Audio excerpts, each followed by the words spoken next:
Naruto Next Generation.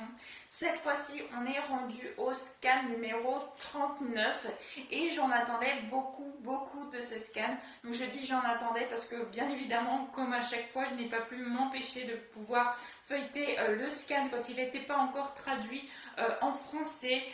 Franchement, je pense pas que je pourrais un jour attendre que vraiment ça se traduise en français avant de tourner, avant de pouvoir réagir avec vous. En fait, j'aime beaucoup trop Boruto et en fait le fait de me mettre en cosplay, tout ça, ça me prend énormément de temps avant de démarrer la vidéo et du coup je peux pas faire ça n'importe quand, que si je me mettais pas en cosplay en fait je pourrais peut-être vous tourner la vidéo avant de lire en fait, mais aussi vu le temps que ça met en fait à se traduire en français par rapport à l'anglais en fait.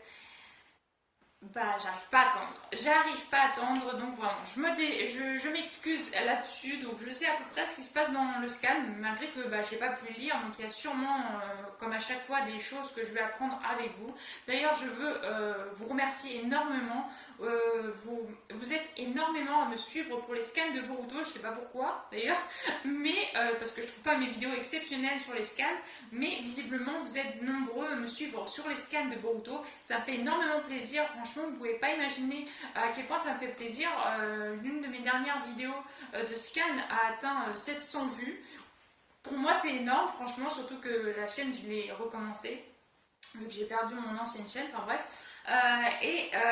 Je trouve que c'est juste exceptionnel. Merci énormément à vous. Voilà, je vais arrêter le blabla et on va commencer directement ce scan, ce petit scan qui va être vraiment bien. Donc voilà. Donc on a une très belle page cover avec Kawaki, avec sa main là où il a son kama, qui représente un symbole que l'on n'a jamais vu auparavant. Il saisira donc cette main. Chapitre 39, la preuve. Ok. J'ai changé de côté, comme ça vous avez ma petite déco de Boruto à côté et je pourrais vous lire le scan de façon à ce que vous regardez plus par là en fait. Bref. Ça ne veut rien dire ce que je dis, mais c'est pas grave. Donc, le scan. Vaincu par Jigen, Naruto est enfermé dans une autre dimension. Kawaki, qui est resté sur place, va. 3 petits points. Et donc là, on a focus sur le portrait de Naruto, donc en photo, et la main de Kawaki, donc qu'il avait préalablement dans sa main, et qui avait lâché justement quand Naruto avait été scellé dans une autre dimension. Le 7e. Et donc il y avait Sarada qui était arrivée justement chez les Uzumaki pour voir si elle pouvait aider, mais qui était arrivée trop tard. Que s'est-il passé, Kawaki? Où est le 7e? Et donc Kawaki qui regarde la photo du Hokage et sa main qui est tombée par la même occasion avec une certaine appréhension dans son regard. J'ai entendu Madame Ino parler, un ennemi est venu, n'est-ce pas? Le 7e est parti avec lui. Réponds-moi, Kawaki. Sarada, et on a Boruto et Mitsuki qui arrivent par la suite justement chez lui, donc chez Boruto. Je suis rassurée de voir que Kawaki est sain et sauf. Mon kama s'est mis subitement à réagir, alors j'ai cru qu'il se passait quelque chose. Je me suis inquiétée. Boruto, le 7e n'est plus là. Quoi? Et on a Kawaki qui est interpellé par... mais c'est la prise des ombres. C'est la deuxième fois que je pratique cette technique sur toi, Kawaki. Et donc on a Shikamaru qui intervient pour intercepter en gros tous les faits et gestes de Kawaki. Et personnellement, moi, je me suis dit, mais pourquoi Naruto était vraiment très proche, il était plus ou moins proche de Kawaki depuis, on ne sait pas trop combien de temps s'est passé, mais je pense qu'il y a quand même un petit mois qui a dû se passer depuis que Kawaki est dans la maison de Naruto. En tout cas, il s'est passé plusieurs jours. Donc il a eu le temps de se familiariser avec Naruto, avec Boruto, qui le considère d'ailleurs comme un frère, et Imamori Hinata, même si on n'a pas trop vu avec eux. Bref, et Kawaki qui n'a pas du tout confiance en Kawaki, Shikamaru qui n'a pas du tout confiance en Kawaki et qui l'intercepte direct, qu'il n'a plus Naruto pour lui dire quoi faire, donc en gros il agit à son propre chef. Personnellement je n'aime pas du tout Shikamaru et ça ne changera pas, donc oui j'ai un avis très tranché sur lui. Certes il faut faire attention parce que Kawaki ne faisait pas de base partie de Konoha, mais de là à le traiter comme ça franchement je ne comprends pas et je n'apprécie pas du tout l'attitude de Shikamaru. Monsieur Shikamaru, ça prend de grandes proportions, on dirait.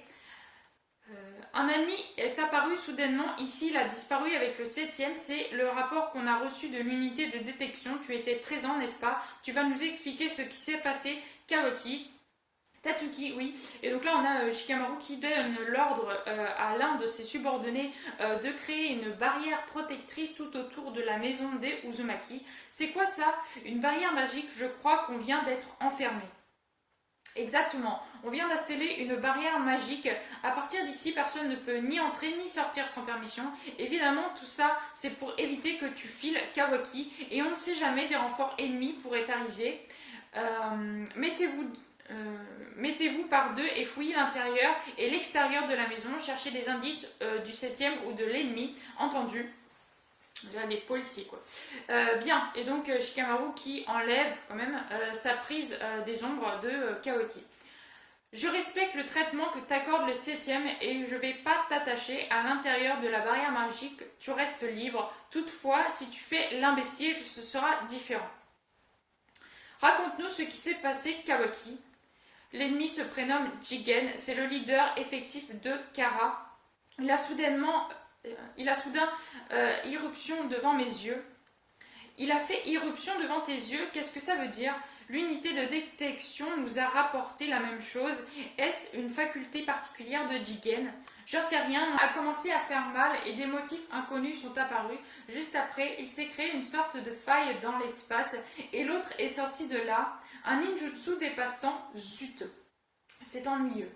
Donc là, on a Sarada qui se pose des questions. Mais l'objectif de l'ennemi n'était-il pas de récupérer Kawaki? Pourquoi le septième? C'est parce que le septième a voulu l'en empêcher.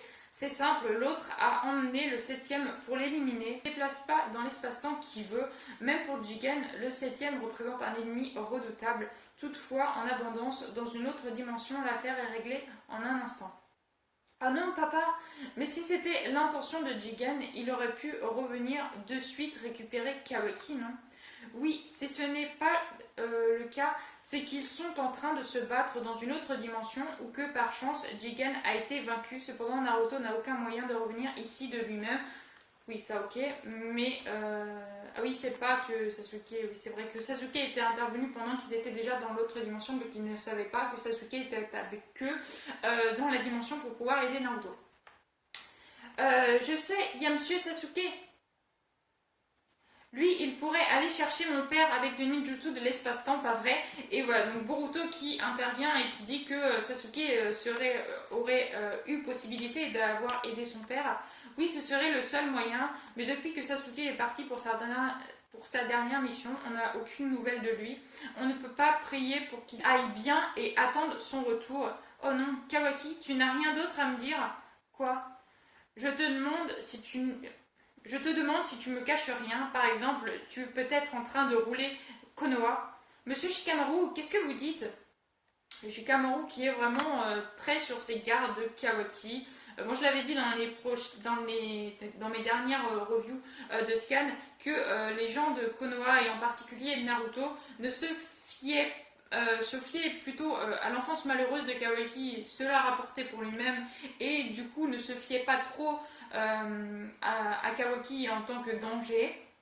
Shikamaru, lui, est beaucoup plus dans la réserve, il est beaucoup plus méfiant vis-à-vis de Kawaki. Donc ça, je trouve que c'est plutôt bien. Mais après, de la façon dont il le fait, je trouve que c'est un peu dur. Surtout que Kawaki a prouvé quand même qu'il protégeait Imamori, qui a failli se faire tuer quand même, en hibernant un bras dans cette bataille. Bref, après, ça peut être un leurre, clairement. Mais je trouve quand même que Shikamaru, il va un peu fort. Après, c'est dans un sens c'est cool et dans un autre je trouve que quand même en plus j'aime pas Shikamaru donc ça n'arrange rien. Je profite de l'occasion pour être claire, je n'arrive pas à te faire confiance et ça depuis le début. Monsieur Shikamaru, qu'est-ce qui te prend de dire ça? Je ne peux pas m'empêcher de penser que tu es un membre de Kara et que tu es un espion envoyé pour détruire Konoha. Si je commence à énumérer toutes les possibilités, ce sera sans fin et je n'ai aucune preuve tangible pouvant contredire ça. Vu la situation dans laquelle se trouve le septième, mes soupçons ne font que se renforcer. Ton avis est tout à fait sensé, qu'attends-tu de moi? En l'absence du Hokage, c'est à moi, son second, de décider ce qu'on va faire de toi. Dans l'immédiat, je t'assigne à résidence à l'intérieur de cette barrière magique, au moins jusqu'à ce qu'on ait trouvé des preuves que tu n'es pas un espion. Tu veux l'assigner à résidence, c'est vraiment injuste, Boruto. Et donc on a Boruto qui prend la défense de Kawaki, lui qui considère, on l'a vu un ou deux scans auparavant, comme son frère. Ça m'est égal. Dans les faits, c'est à cause de moi si on est dans cette situation. Je me suis pas séquestrée, c'est déjà ça. Et Kawaki qui relativise par rapport à ce qu'il a vécu en étant petit, c'est rien quoi. Kawaki, ça m'aide que tu sois compréhensif, c'est pour la sécurité des habitants du village, ne le prends pas mal. Kawaki, et Kawaki qui regarde la main et cette fameuse photo de Naruto qui est cassée. Jigen, c'est étrange, même si sur place il a dû se battre, cela aurait dû être fini depuis longtemps. S'il ne revient pas, ça signifie, donc là on a Kashin Kojin justement qui est en train de cogiter et qui est toujours sur les abords de Konoha. Donc Kashin Kojin qui, je le rappelle, était censé être le Jiraiya qui serait revenu. À voir.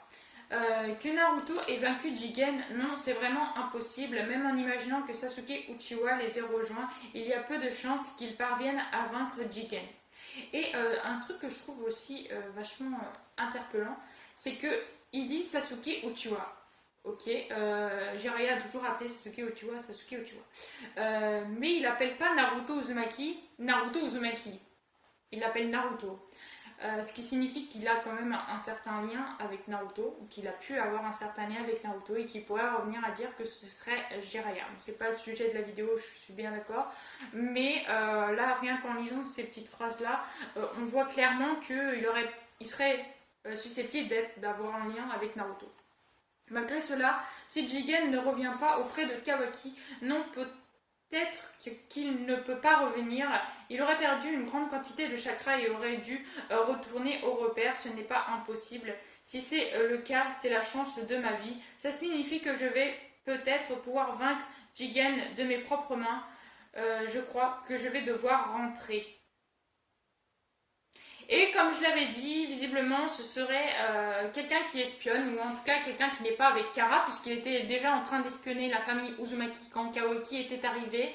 Il espionnait donc les faits et gestes de la famille Uzumaki, et aussi il s'était caché quand il y avait justement Jigen qui était intervenu dans la maison des Uzumaki et quelques scans auparavant, et Jigen avait eu peur d'ailleurs de s'être fait voir, et je crois que Jigen avait repéré la tortue. Qui était la grenouille ou la tortue ou le crapaud ou je ne sais quoi, qui était en train justement de regarder la famille Uzumaki. Je crois que Jigen l'avait détecté. Donc en gros là, il voudrait se débarrasser donc, de Jigen, Kashin Kojin voudrait se débarrasser de Jigen pendant qu'il est en gros sans force, avec un peu moins de force. Et donc là justement, on se retrouve à Kara, avec l'espèce de scientifique de Kara et puis bien sûr Jigen. Tu t'es bien amusé et bien lâché, on dirait, Jigen. La quantité de chakra qu'il te reste est proche de zéro. Il va falloir 2 jours entiers pour faire le plein.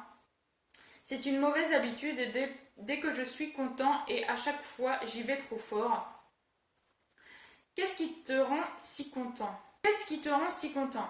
C'est Kawaki, évidemment, son Kama évolue à vitesse surprenante. Désormais, il n'est plus le réceptacle inachevé. Il est en train de s'éveiller en tant que parfaite Ototsuki. Ça, c'est une bonne nouvelle.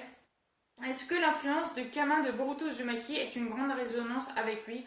Probablement, vu que Kawaki a avancé jusque-là, Boruto a dû beaucoup avancer aussi. Ils deviendront bientôt tous les deux de puissants Ototsuki. Ça va donner de gigantesques arbres d'Iban Shinju.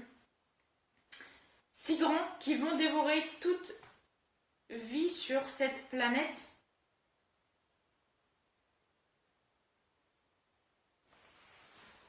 Et là, on a une belle photo avec justement l'arbre divin et Kawaki d'un côté avec sa corne. Par contre, on voit Boruto avec une corne.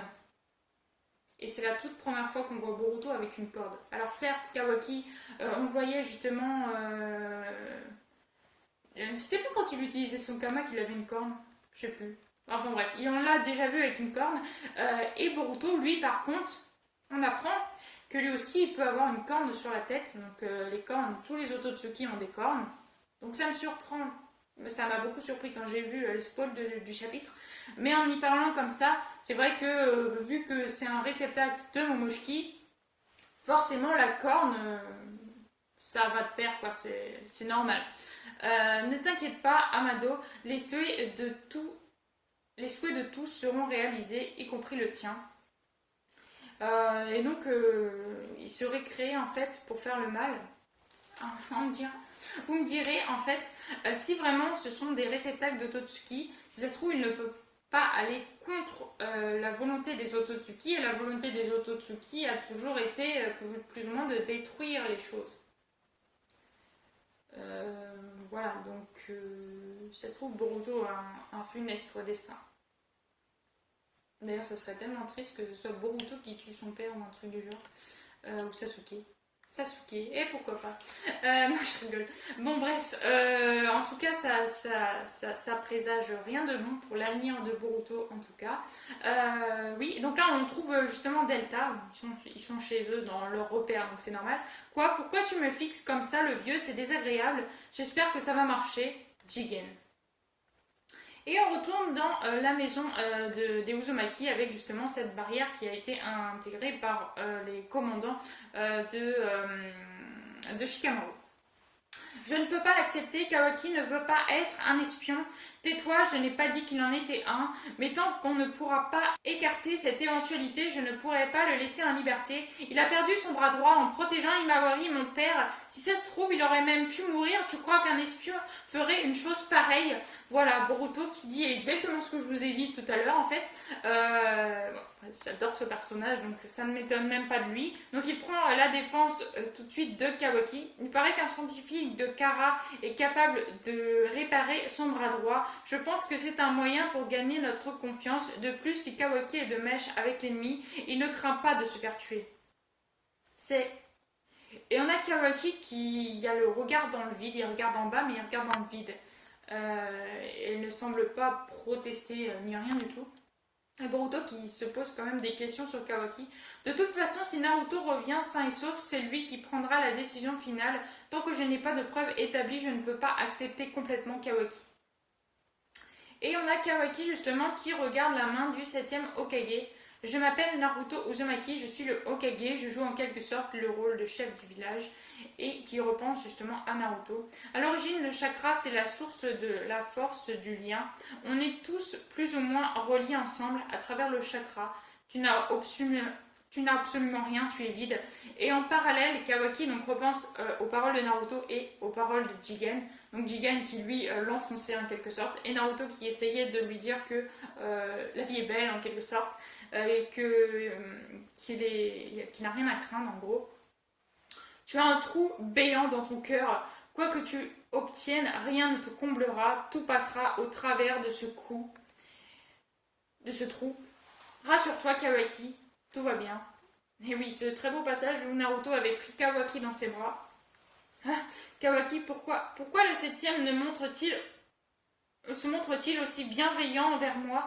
Me regarde-t-il, moi, droit dans les yeux? Quand je te vois, tu me fais penser à moi quand j'étais enfant, je ne peux pas te laisser, c'est comme ça. Pourquoi? Oui, c'est comme si l'on faisait partie de sa famille. Oui, c'est comme si on faisait vraiment partie de sa famille. On a Sarada qui en remet une couche. Il m'est déjà arrivé de penser sérieusement que cela aurait été tellement bien que le 7ème soit mon père. Et Sarada qui, toujours en adoration devant Naruto, qui dit à Kawaki qu'il ne se comporte pas comme ça qu'avec lui, mais il se comporte comme ça avec tous les habitants du village. J'enviais Boruto, il m'énervait car il n'arrêtait pas de se plaindre malgré sa chance. Mais tu sais, pour le 7ème, tous les habitants du village font partie de sa famille. C'est parce qu'il est comme ça que lorsqu'on est près de lui, on se sent rassuré du fond du cœur. Et voilà. Et Boruto qui dit, qui intervient contre Shikamaru. J'en ai assez, tu veux vraiment rien comprendre, monsieur Shikamaru?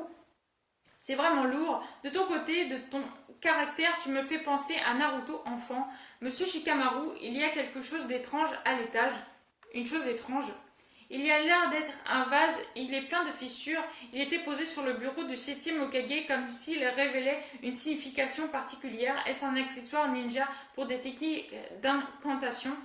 Et donc, justement, le shinobi de Konoha qui était en train de fouiller la maison, comme une perquisition en gros, il trouve le vase que Kawaki avait justement préparé après avoir fait tomber, que Himawari avait fait pour l'anniversaire de Hinata, je crois. Et d'ailleurs, c'était donc apparemment Naruto qui l'avait récupéré, ce fameux vase, quand il avait été réparé par Kawaki, et qu'il avait mis donc sur son propre bureau. Très joli clin d'œil. Et donc Kawaki regarde, il reconnaît son vase. Et Boruto qui intervient et qui intercepte ce fameux vase qui avait causé une discorde entre Kawaki et Boruto au tout début de leur relation. Ça ne va pas, non. Il ne s'agit pas du tout de ça. Arrête de raconter des conneries. T'es un ninja supérieur, non, hein? C'est impressionnant, le vase est complètement réparé. Sérieux, c'est dingue d'arriver à ça. Et Boruto qui est vraiment très content et qui visiblement n'était pas au courant que Kawaki avait réussi à justement réparer ce fameux vase. C'est toi qui m'as demandé de le faire. En plus, il n'est pas complètement réparé. Il y reste un petit trou. Je vois, c'est le fameux vase dont j'ai entendu parler, c'est donc ça. Monsieur Shikamaru, regarde, le vase était cassé en 1000 morceaux et Kawaki l'a réparé. Même avec ça, tu le considères toujours comme un espion. Et donc Boruto qui est vraiment il est toujours à fond derrière, donc il est toujours à fond dans ce qu'il dit. En gros, il ne lâche jamais quand il dit quelque chose. Je comprends ce que tu ressens, Boruto, mais c'est comme l'histoire du bras droit. Cela ne prouve pas qu'il ne soit pas un espion. Ah, je te jure, tu as vraiment la tête dure. Et donc, clairement, Boruto en a marre que Shikamaru soupçonne Kawaki. Et pour le coup, je suis très d'accord avec Boruto. Malgré que c'est bien de le soupçonner quand même un peu, parce que c'est vrai qu'on ne peut pas vraiment lui faire confiance, étant donné qu'il fait partie de Kara, qu'il est peut-être un espion, patati patata, mais au point de le considérer comme ça, comme un renégat, en fait, je trouve ça un peu dur. Donc là, je suis bien contente que Boruto prenne sa défense. J'étais dit de laisser tomber Boruto, ça complique l'histoire. Et là, on a le bras, la prothèse de Kawaki, donc de Naruto en quelque sorte, du bras de Naruto quoi. Qui est en train de briller. La prothèse du 7ème brille, son chakra, je sens le chakra du 7ème. Comment? Et donc Kawaki remet son bras, papa. Et le bras commence à rebouger. Donc clairement Naruto n'est pas mort, mais ça on le savait déjà, il est juste enfermé. Mon bras bouge, le 7ème n'a pas été tué. Il est probablement momentanément évanoui à cause de l'attaque de Jigen. Il est encore en vie. Kawaki, alors oui, il n'y a pas de doute. Hurrah, le 7ème est en vie. Qu'est-ce qu'il se passe? Où est Naruto en ce moment? Je sens le 7ème Hokage, je sens le lien du chakra. Boruto, prête-moi ta force. Et donc là, on a Kawaki qui se lève et qui demande à Boruto la force de son Kama, en fait, pour qu'il puisse raisonner, on l'avait déjà vu. Et justement, on voit sur la main de Kawaki le symbole que l'on voyait sur la page cover du chapitre. Ce fameux symbole qu'on n'avait jamais vu du Kama et qui forme une espèce de sphère. Et donc Boruto qui lui aussi... Hein? Mais c'est... Et donc là, on a un nouveau symbole également sur la main de Boruto qui ressemble à peu près à ça. Et qui fait donc, grâce aussi au Kama de Kawaki, donc alors deux Kama mélangés en fait, une boule de chakra, une espèce de boule de chakra, juste devant eux. C'est impossible, c'est un ninjutsu d'espace-temps. Boruto et Kawaki ont fait ça grâce au pouvoir du Kama. Et Boruto qui est très surpris d'avoir réussi à faire ça. Pourquoi? Maintenant, je crois savoir pourquoi j'ai été choisie par Jigen. Je n'ai pas envie de l'admettre, mais finalement, lui et moi, on se ressemble. Comme on dit, on est sur la même longueur d'onde. Ça me déplaît, mais je suis obligée de l'admettre. Alors, c'est justement pour ça. Ça veut dire que ce qu'il est capable de faire, j'en suis capable moi aussi. Kawaki, et donc Kawaki qui révèle quand même quelque chose de très important, c'est que si Jigen peut faire quelque chose, lui peut le faire. Et vu que c'est son réceptacle, ça ne m'étonne pas. Et donc Momoshiki, lui, tout ce qu'il pouvait faire, Boruto peut le faire.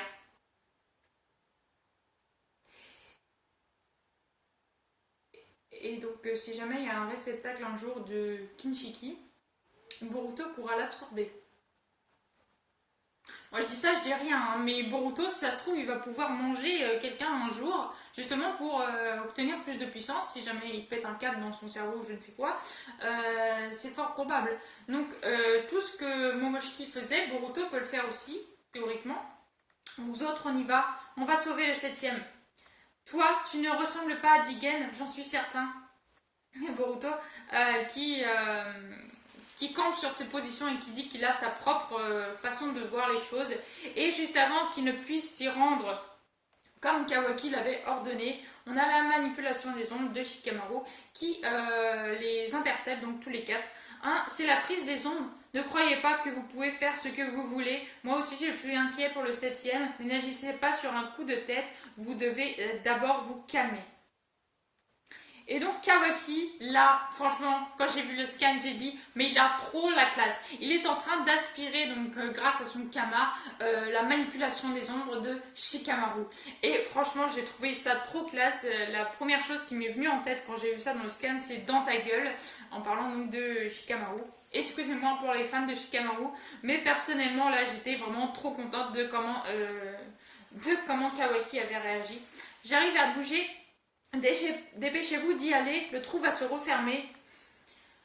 Allons-y, donc là on a Mitsuki qui prend carrément Boruto et Sarada dans ses bras avec ses bras qui se sont allongés. Mais attendez. Et donc on a...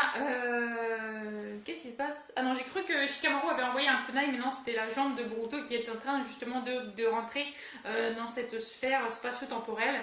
Kawaki tue. Vous avez besoin d'une preuve, c'est ça? Alors je vais vous la donner.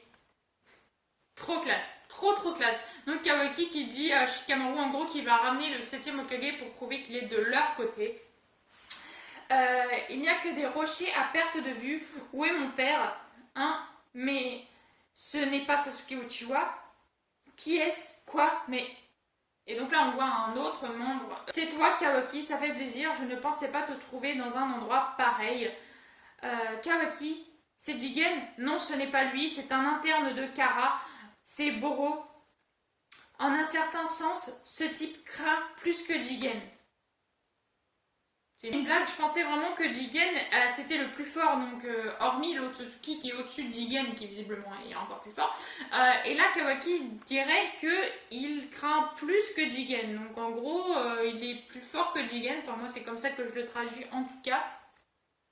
On verra bien. Kawaki prend la décision d'aller sauver Naruto avec l'équipe numéro 7. Cependant, il se retrouve face à une personne inattendue. Et bien sûr, donc, Boro, visiblement qui s'appelle, qui est un membre de Kara, à la sphère dans laquelle Naruto est emprisonné et qu'ils veulent sauver. Mais clairement, Boruto, Kawaki peuvent être très forts. En plus, ils peuvent raisonner avec leur Kama.